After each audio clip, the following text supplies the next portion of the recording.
Yes, gang, what is happening? Good evening, good morning, good afternoon, wherever you are in the world and whatever time you are watching this. I hope you're all well and you are all having a fantastic week, and welcome to this presentation on understanding progressive overload. Okay, let's dive straight in, shall we? So what is progressive overload?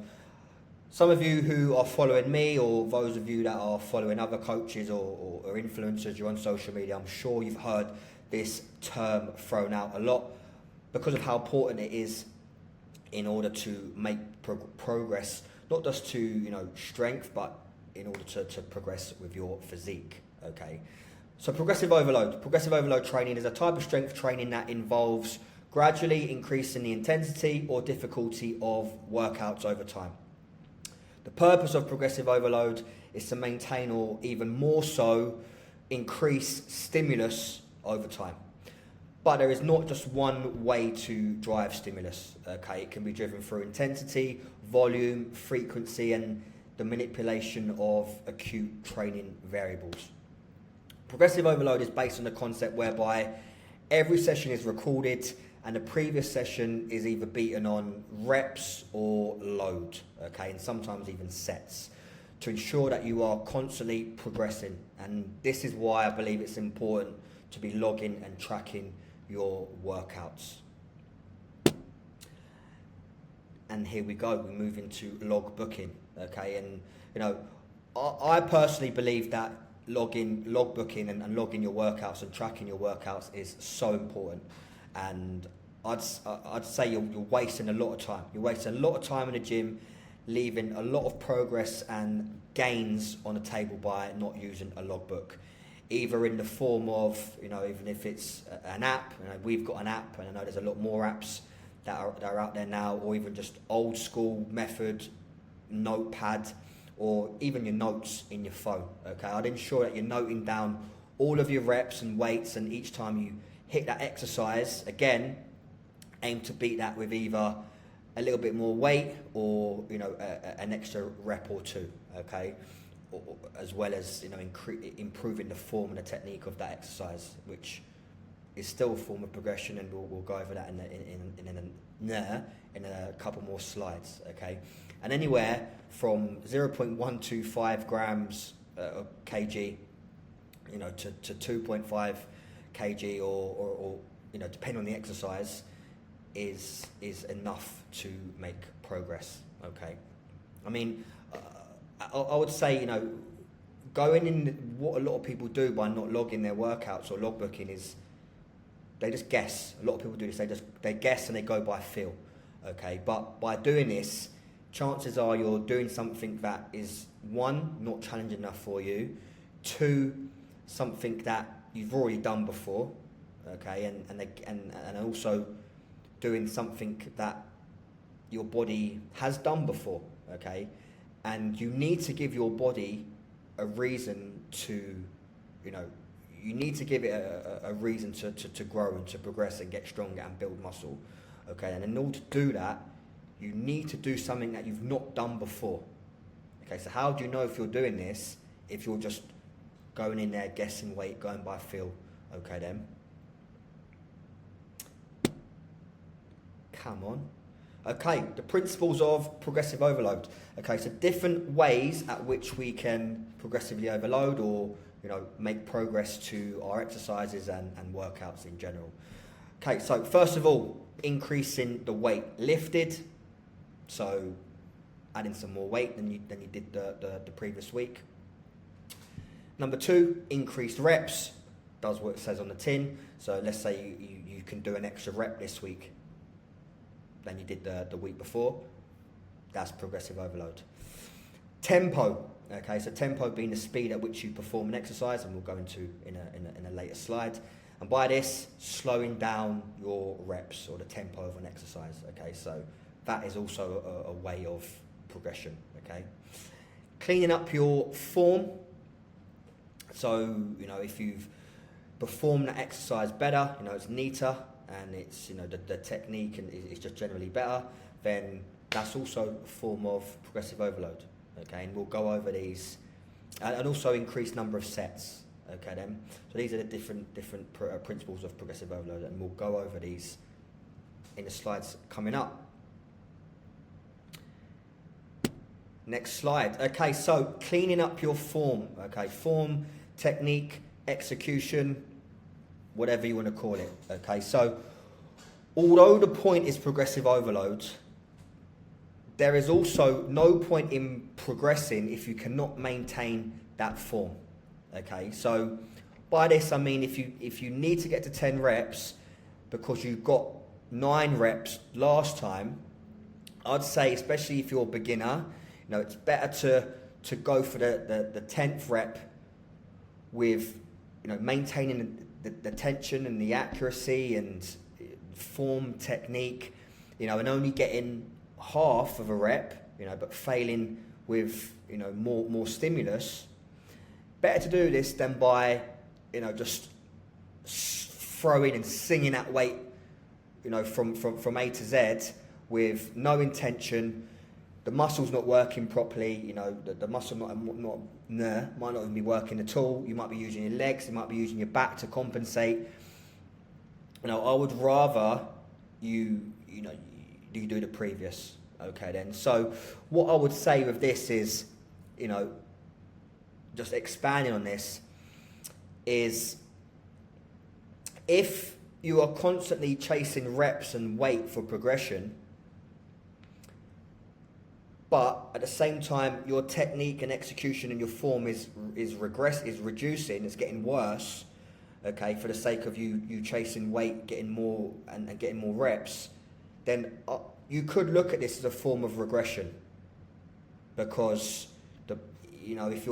if the techniques and the form is getting worse, the chances are you're getting less stimulus and that muscle's being less stimulated, okay, less concentration.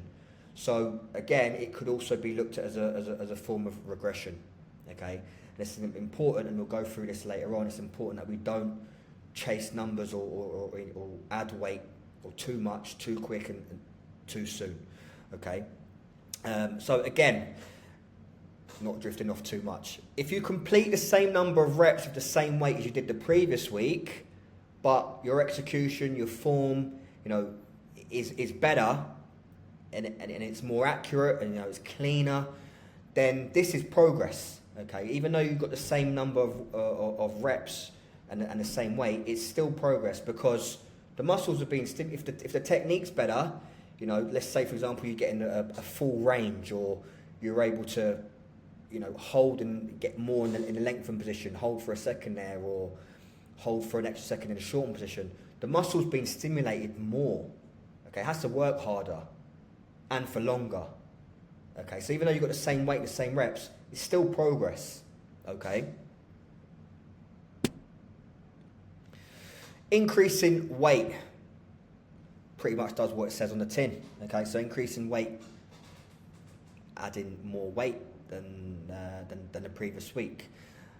Okay, so when would you increase weight? So I would only be looking to increase weight once I've hit the top end of the desired rep range in each set with good enough form, accuracy and execution. Okay then.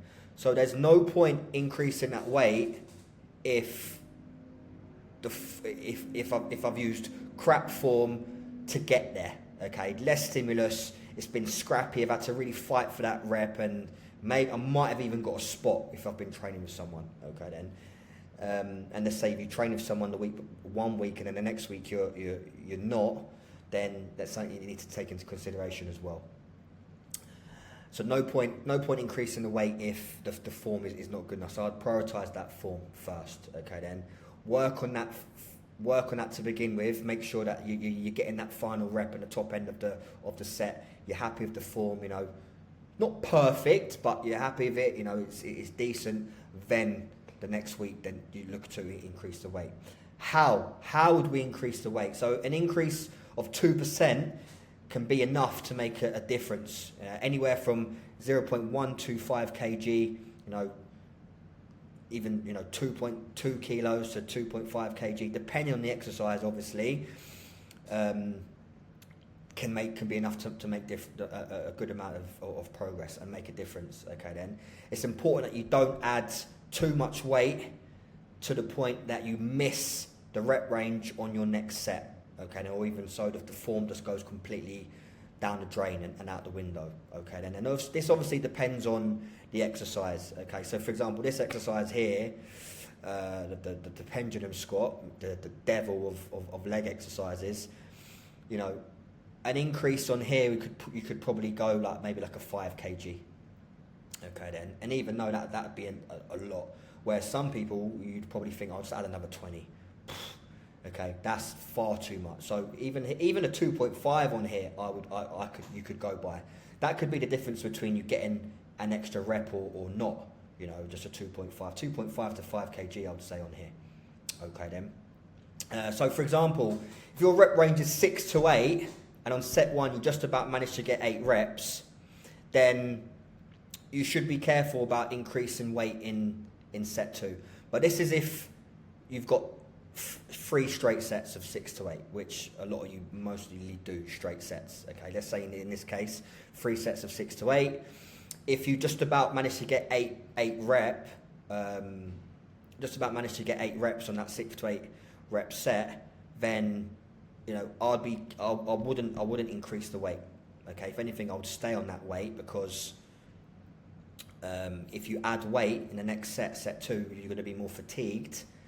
Then there's a slim chance of you getting, you know, even if you stay on the same weight and you get 8 reps, you stay on that same weight, chances are you'll probably get like a 6, or even just scrape that. You might even get 5 and miss the rep range. Okay, miss the target. So I wouldn't even look to increase that. Okay then. Right, but we'll move on. Come on, son.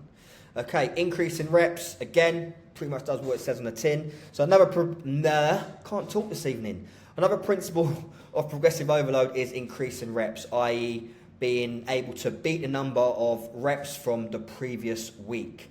Okay, and so for example here, seated shoulder press, even though this is not seated shoulder press, this is a chest supported row, but we move. Seated shoulder press, target is 3 sets at 8 to 10 reps, okay, so straight sets. This is an example of one of my old logbooks that I dug out, so week 5. So week 5, I've got 8 reps on 30, so I've hit the top end of the rep range, okay.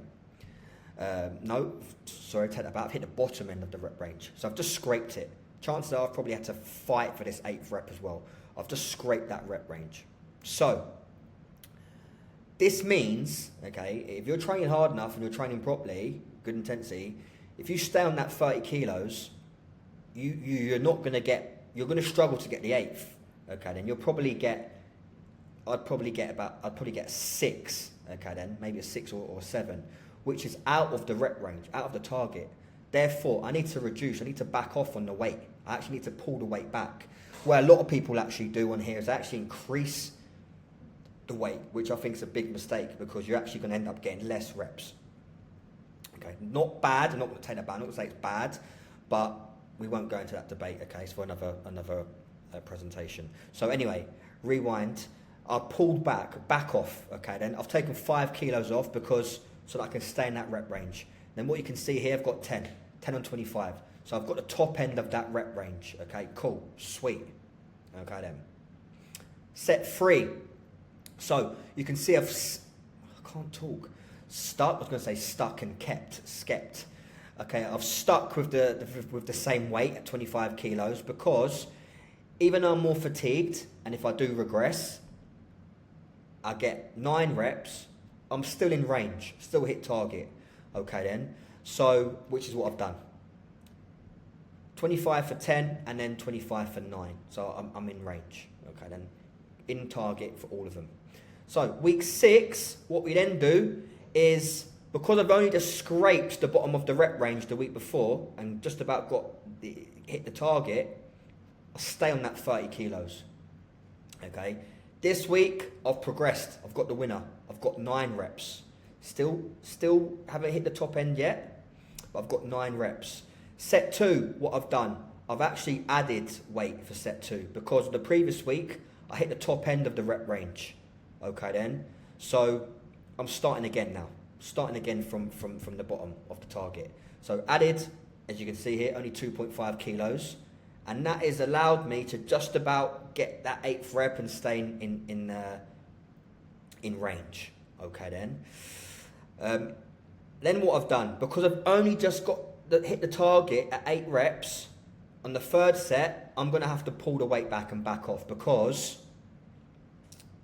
assuming you're training properly and hard enough with good enough intensity, you're not going to get the same because you're more fatigued. So it doesn't make sense. If you're getting the same amount of reps with the same weight with more fatigue, it's questionable. Okay then. So I've backed off to 25. I've got 10 reps. I've got the top end of the rep range.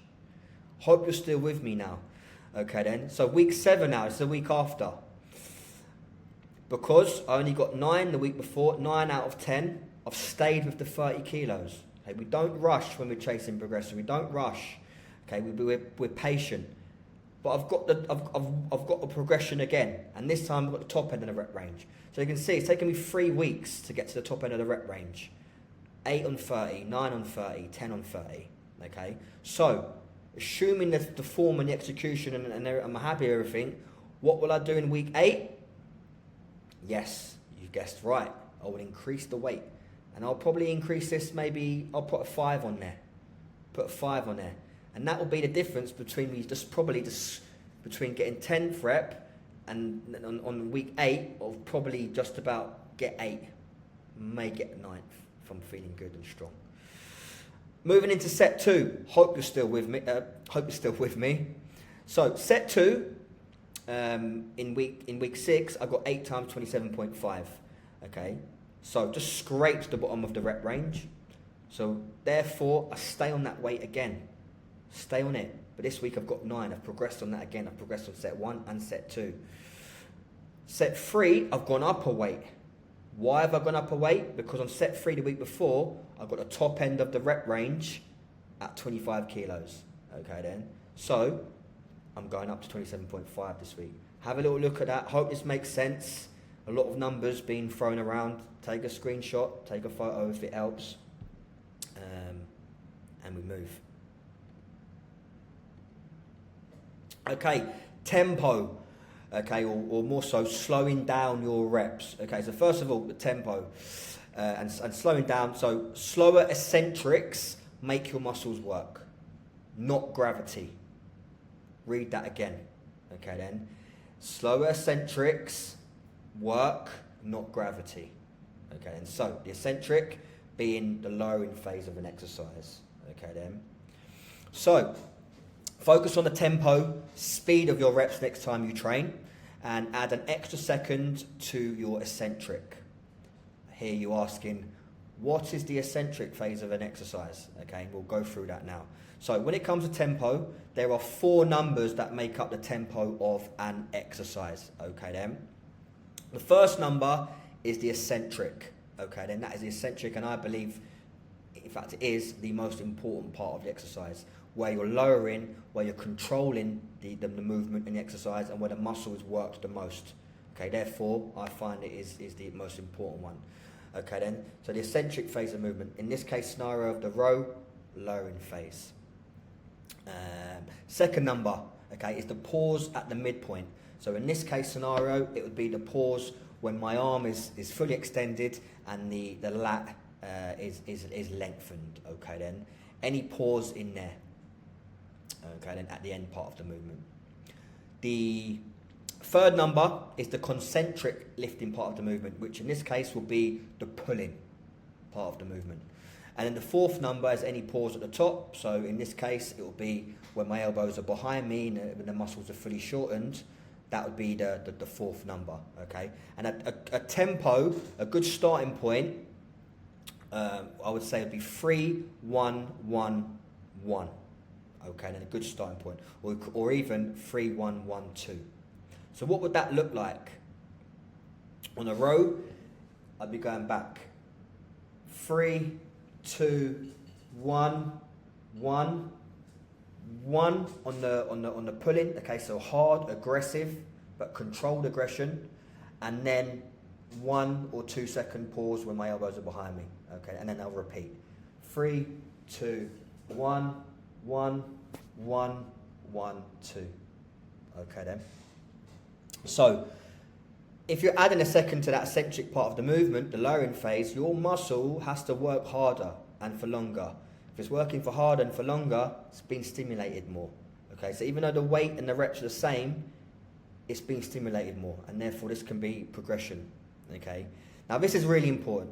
So slowing down reps alone will not be enough to build muscle without intensity and taking your sets to a close proximity to failure through their full range of motion. So what do I mean by this? If you are just going through the motions and counting 3, 2, 1, 1, 1, 1, 3, and you're there all day, there's no intent, there's no intensity, or to the point where you're going to failure and the reps are starting to slow down and harder to get, then you're not going to get that much progress. Okay, so what I'm trying to say here, right, is this alone, okay, and just neatening up the form will not be, it's great and it needs to be taken care of, it's very important, but on its own, it's not enough without effort and intensity.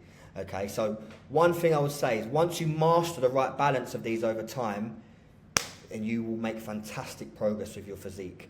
Okay, I call this the sweet spot. Okay, and so it's finding the sweet spot between, you know, tempo, accuracy, and intent of an exercise, and intensity and effort.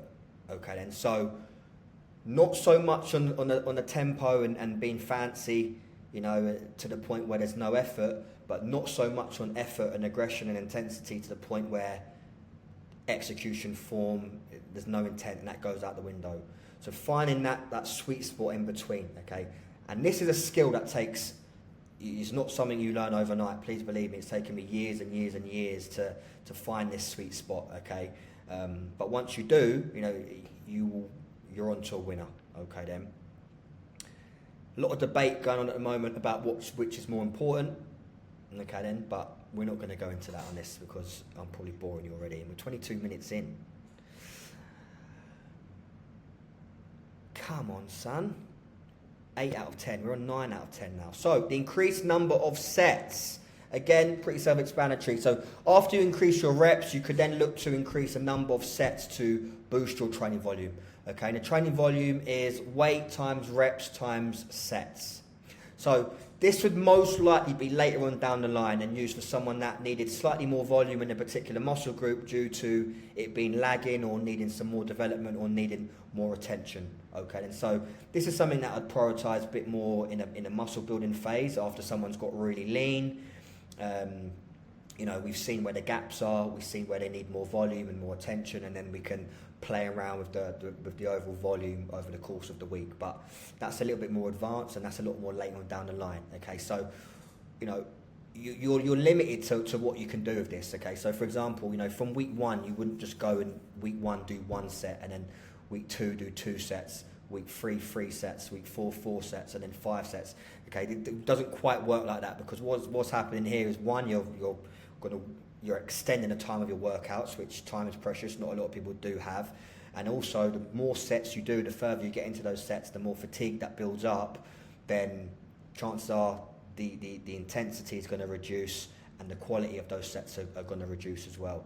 Okay, so you can play around with the number of sets, or even, without going into too much detail here, in fact, no, I'm not going to say that. I'm not going to talk about reducing the number of sets and increasing intensity, because that's one for another slide, another presentation. Okay then, so yeah, you could add a number of sets, but again, as I say, this is not to be done every week. This is not to be done as frequent as you may think. Okay then, and it all depends. It depends how hard someone can train, really. So if I let's say, for example, in a nutshell, if I see that someone is, you know, really struggling to train hard, and they're not training with good enough intensity for a consistent amount of time, okay, and they're really struggling with it after it's not something that they can be taught, I might look to add a number of set, okay, and another set, okay. But this wouldn't be done every week. This would be done, and I'd add that set, do it for like 4 to 6 to 8 weeks, or maybe however longer, and then go again.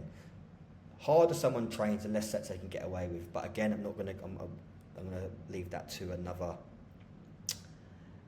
day. Let's wrap this up. Okay, so logbook examples. I'm not going to go through all of these because I'm not going to bore you, and you can take. I'll give you an example. Okay, I'll talk through one, but if you want to take a photo, screenshot, then you can, and it might make more sense. It might make sense to you as you read through it. Okay, let's go through the example of the laying hamstring curl.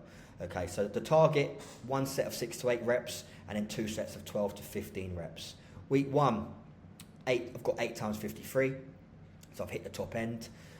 Set 2, 15 reps times 40, hit the top end. And then on set 3, I've got 15 reps times 40, hit the top end. Why have I kept the same weight on set 3? Because on set 2, I've got 15 reps. So even though I'm more fatigued, okay, then a bit more tired in set 3, even if I drop 2-3 reps, okay, then I'm still in target. Even if I get 12, okay, then I'm still in target. So I can keep that same weight. Week 2, okay, because I've hit the top end the week before, I've gone up to 60. I've got top end again. Set 2, I've gone 13 reps at 46 kilos. I've increased the weight, okay, this time I've only got 13, okay. And then set 3, 12 reps on 46 kilos. Okay, so I've added 6 kilos, and because I've got the top end the week before, but I've just scraped and got 12. Okay then. Yeah.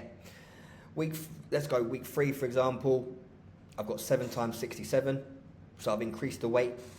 This time I've only got 7 out of 8 reps. So what do I do on week 4? I stay on that 67. But this time I've got the 8th rep and I've got the winner. Okay, so I only go up in weight once I've got the top end, hit the top end of that rep range, but with good enough form and good enough intensity. Okay then. Again, I won't go through all of these, but this is an actual example of one of my old logbooks.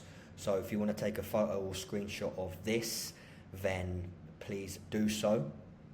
And if you have any questions about this scenario, for example, then please I can't talk today. Feel free to reach out directly on my Instagram, and we can have a discussion about this. And of course, if you need some help setting up your specific training for your personal goals and requirements, as well as your nutrition, then again, feel free to reach out, and I'll see what I can do to help you out. Okay then, guys. Thank you very much. I wanted to keep this in less than half an hour. I hope I haven't bored you too much, but I hope it helps, and thank you for making it this far. Peace out, and I'll see you in the next one.